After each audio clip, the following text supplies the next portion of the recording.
was trying to explain to my mom what a podcast was, and I told her she was intelligent enough to get it, but I was like, a podcast is like an audiobook, but like about whatever you want it to be about. Okay. And she was like, it's like YouTube meets a radio show. I know. She was like a radio show, and I was like, that's a better. Yeah. That's better way to describe it. It's like audio for your ears. But it's about whatever the person wants to talk about.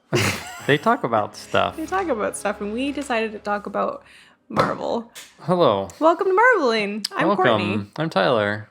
And this is our deep dive into the Marvel Cinematic Universe in a podcast form. An audiobook for your ears. For your ear holes. We could make a Rick and Morty style. I got ants on my eyeballs over there. I hope my prices aren't too low. Yep. So here we are. Yeah. We're a podcast, so we like to talk about Marvel movies in a chronological fashion.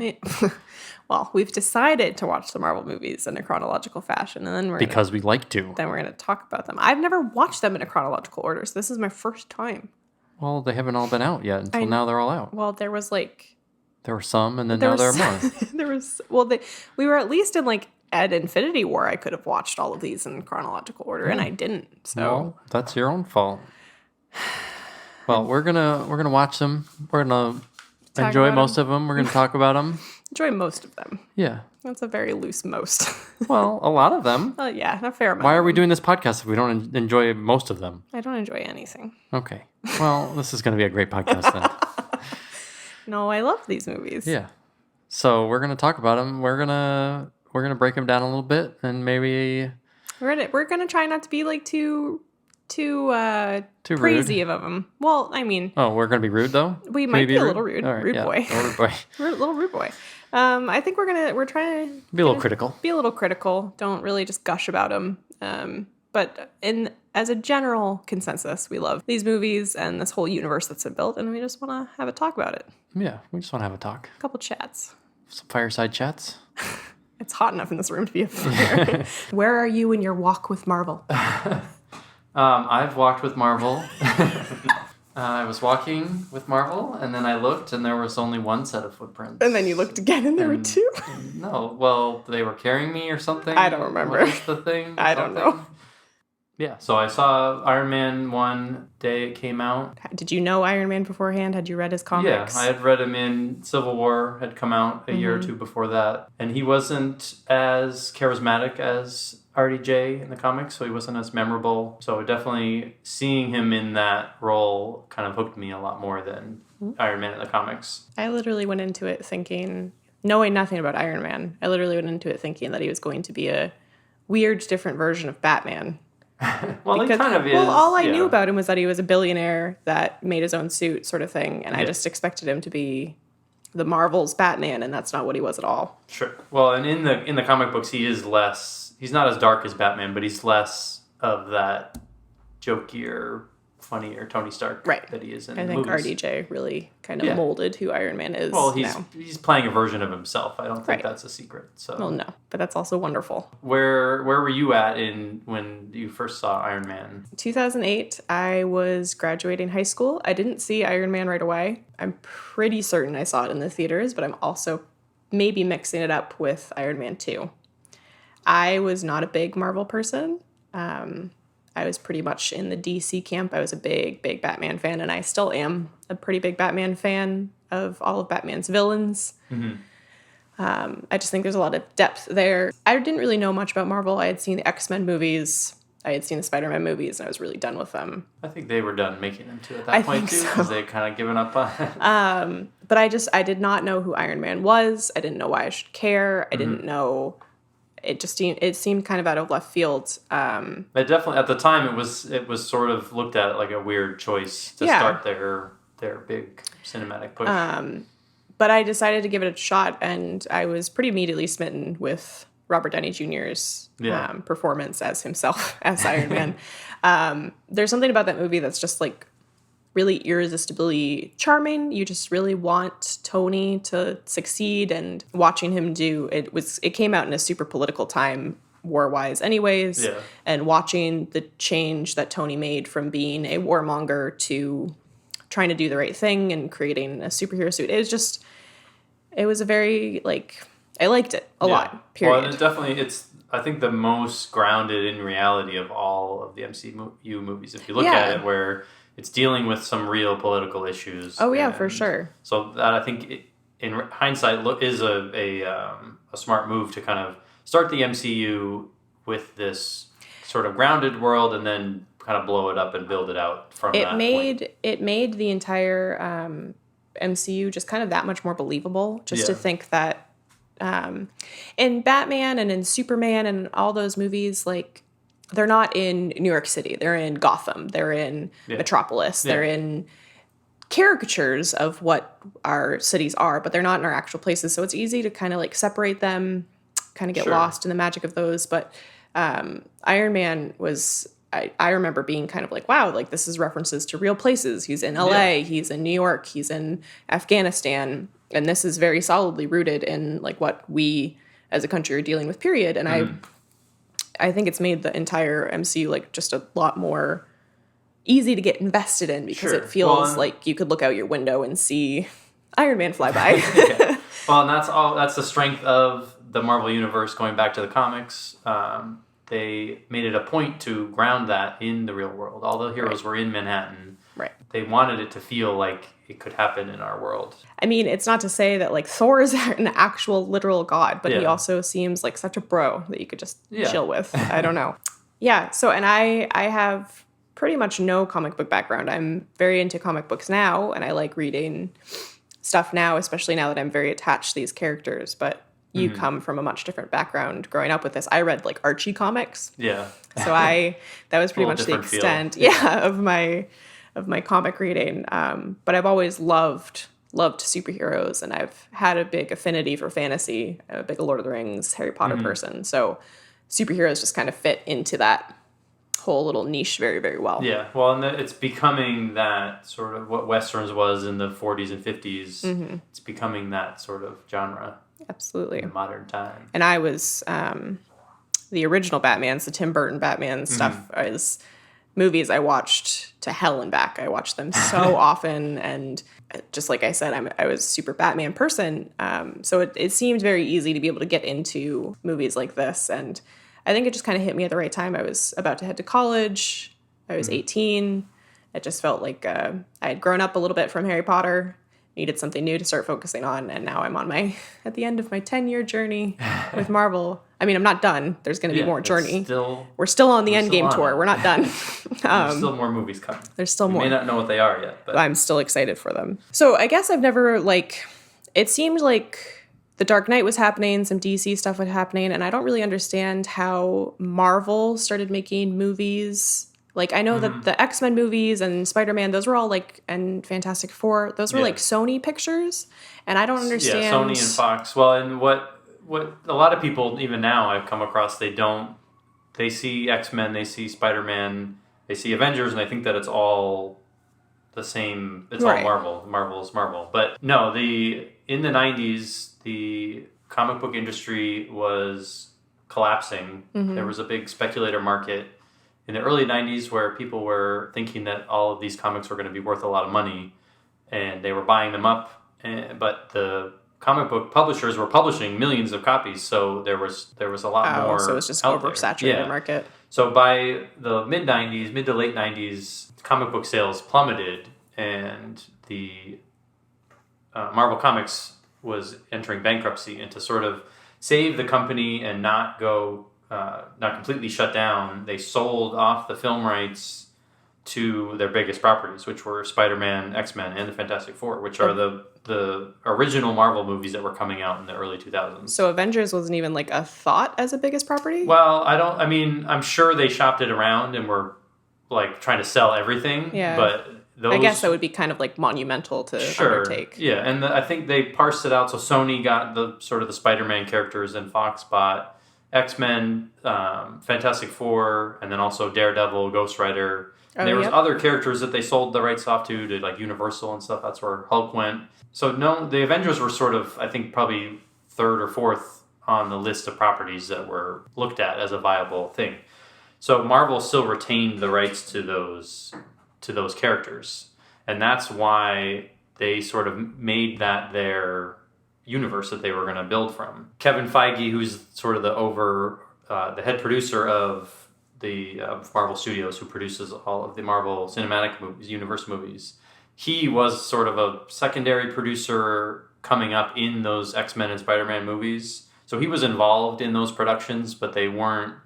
He was more like a liaison to Fox and Sony and those things. Okay. So he sort of was in the trenches for those movies and was able to kind of learn from the mistakes that those movies made and take what he learned from those and sort of apply it and build his own universe. Okay. A lot of other things happen along the way. They reach a deal with Sony to get Spider-Man back in the MCU. And a lot of these deals are, you have to make X movie in a certain period of time or the rights revert back to. So that's why Fox is just pumping out X-Men movies left and right, because they don't want to lose the rights to them. But now Disney owns Fox. them, so they have them back anyway. Right. But Sony, in sort of a bid to keep the rights, didn't sell, but reached an agreement with Marvel to kind of let Marvel produce the Spider-Man movie. But the Venom movie, the Spider-Man animated movie, is still done in cooperation with Marvel, but they're done in-house by Sony. That's why they have kind of a weird, Venom especially doesn't really fit in with anything. Right. Okay.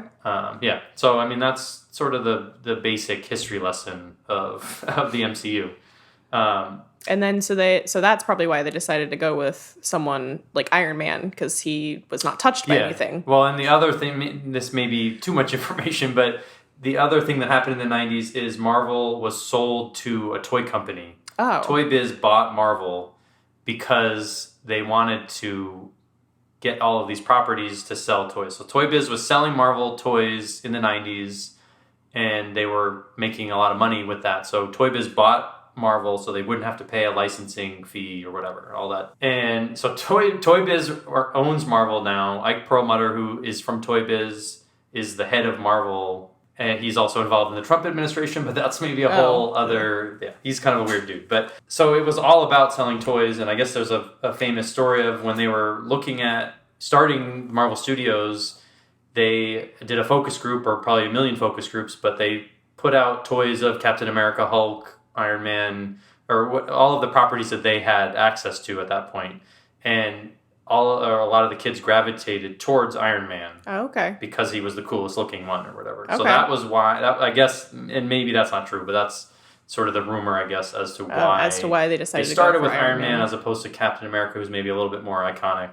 Well, in Captain America, especially even with the movie that came out later with Cap, there was a very big marketability problem that they thought that Cap wasn't going to do well overseas because it's Captain America. Yeah, America was not seen in a great light. Right, we weren't being seen very well, and I think that's honestly a lot of what Iron Man kind of addresses too, which is solid. So maybe Iron Man kind of paved the way for Cap to be a lot more accepted. Sure. Well, and there is definitely something to that, where if Iron Man didn't do well, we wouldn't be here today. Right. I mean, we would hopefully still be alive somewhere, but we wouldn't have died in the battle movies. for New York. Yeah, well, maybe. So yeah, no, there's definitely a lot to be said for Iron Man sort of lighting the fire of the MCU. Which is really solid. And I guess I would have never, RDJ was such a hopeful pick anyways, because he was just out of rehab, had hit rock bottom. They were given they were putting a lot of eggs in their basket choosing him, and it's pretty amazing to see how much it paid off. Not that Disney needed more money, but just the entire universe that's been built off of that one chance that they gave Robert Downey Jr. No, it's part of probably a big reason why Disney bought Marvel to begin with, because Disney bought Marvel after this movie. It was in between, I think, Thor and Captain America that Marvel bought Disney, and it was because they could see the potential for revenue from the movies. I think was the big one, because comic books now today there's a loyal readership, but they used to sell hundreds of thousands of copies, and now they sell tens of thousands if they're lucky. Right. Most people are waiting for that omnibus. Yeah, trade paperback. Yep. So yeah, no, it's definitely on the strength of the movies that Disney has sort of Yeah. grown Sunk their claws into it. Yes, Of course. Love you, Disney. Love you, Mouse. yes. Yeah, and the other thing that kind of starts with Iron Man is sort of they've established the overall sort of style and look of the movies. There's been some criticism I've noticed online where people think that some of the or a lot of the Marvel movies kind of look flat and they don't look very as dynamic maybe as some other movies out there. But I think part of that is by design. They want to have sort of an overall, like a uniform look Right. to all of their movies because they're trying to build this cohesive universe. Right. And that's one thing that kind of in retrospect, after Endgame, looking at all of the movies as a whole, that's something that I've always been a fan, but after Endgame, it gave me sort of a new lens to look at everything from, because I was looking at how everything was connecting and it's incredible that they've managed to do it across so many writers, so many directors, like just the way that Kevin Feige and the top people at Marvel Studios have it's not to say that they've had an iron hand on everything. Like they've pretty much let a lot of people do what they want to do, but sure. They've created a universe that's super, super cohesive and have been weaving stuff in and out for years, over a decade. If you look at the DC movies, they're trying to do a similar thing, but they're not able to because they're trying to shift with the criticisms for Batman v Superman. It was too dark. So Justice League is totally different tone. Right. The color palette is a lot brighter, and it just doesn't fit that same universe, that same look and feel. Yeah.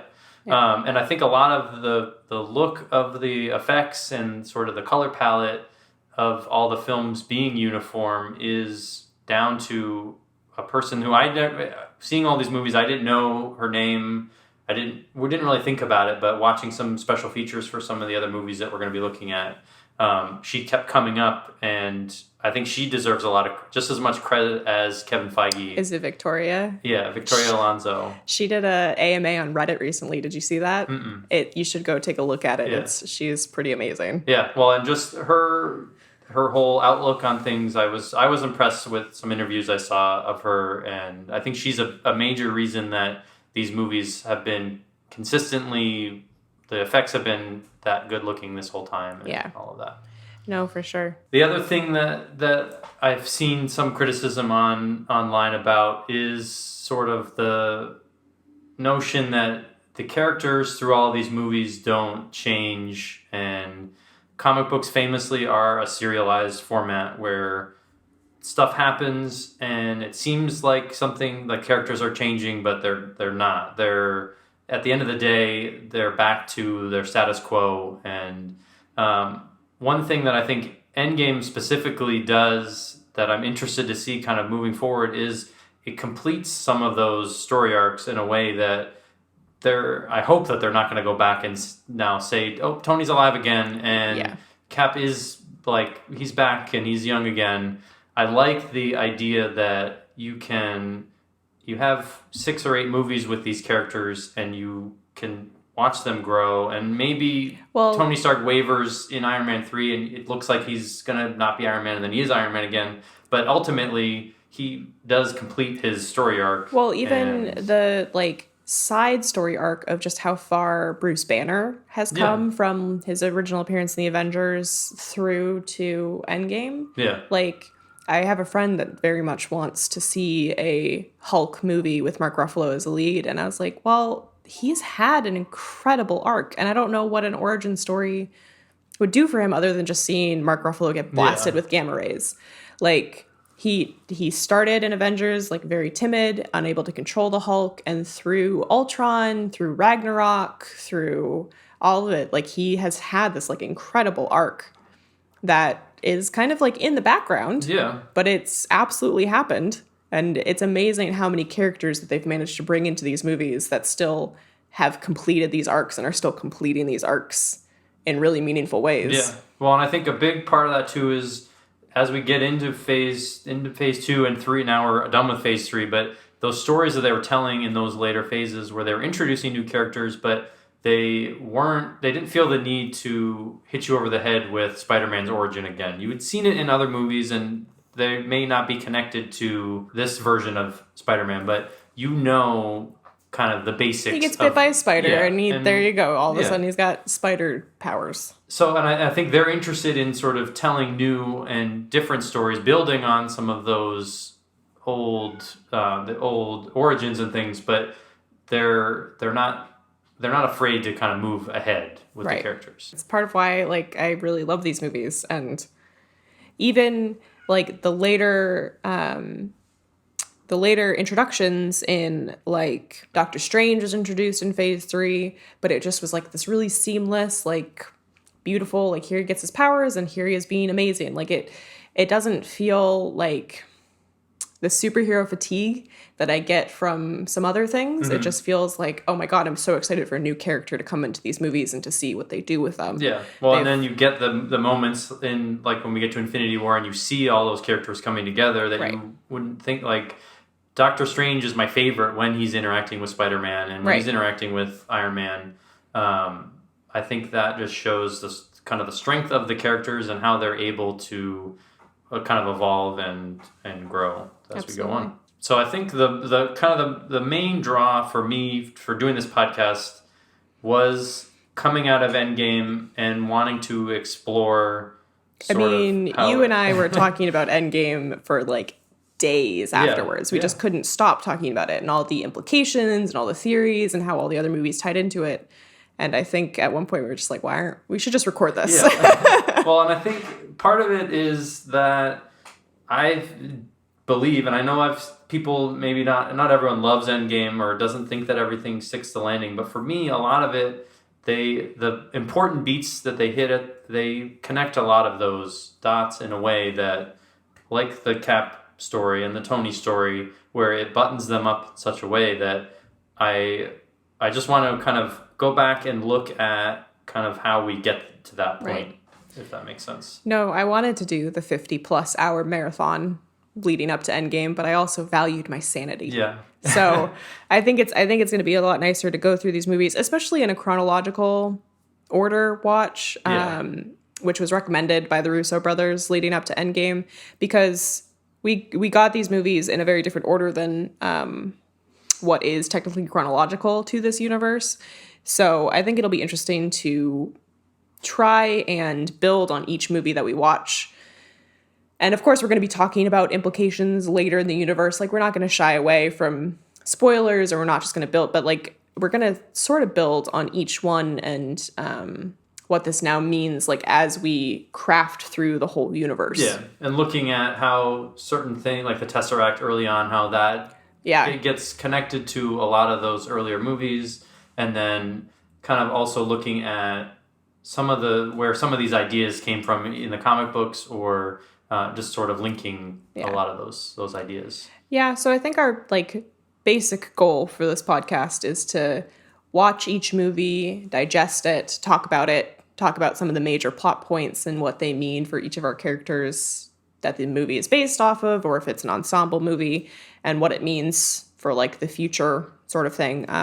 I guess we'll get a little speculative on stuff that's not coming out yet. There's new things that are coming down the pike soon that we're probably gonna want to geek out about. And so we definitely, that was one thing that we were talking about after Endgame, was a lot of the time travel implications and what does this mean, and is Cap did he go back in time, and is he in our universe, or is he in an alternate universe, and sort of trying to figure out and a lot of it is, I think at this point we can decide for ourselves what we like, and because it's not really explicit. The writers and the directors have a very different idea.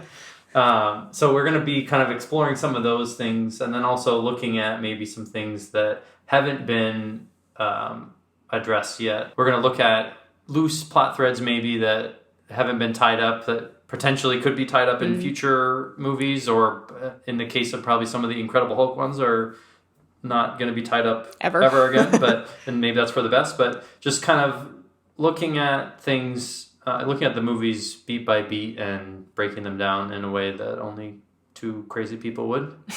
I mean, I am perfectly sane. I don't know what's with you, but Jury's still out. So by the time you see this intro episode, we'll also have our first episode up, which is Captain America, the First Avenger, because that is the very first in this chronological timeline, since it takes place in primarily the 1940s, with Cap's origin story. And yeah, so if you like this and it seems interesting to you, maybe go give that one a listen. And we'll probably get better as we go, because we're still... I hope so. We're still working out some kinks here, but yeah, thanks for listening. Thanks. Bye. Bye.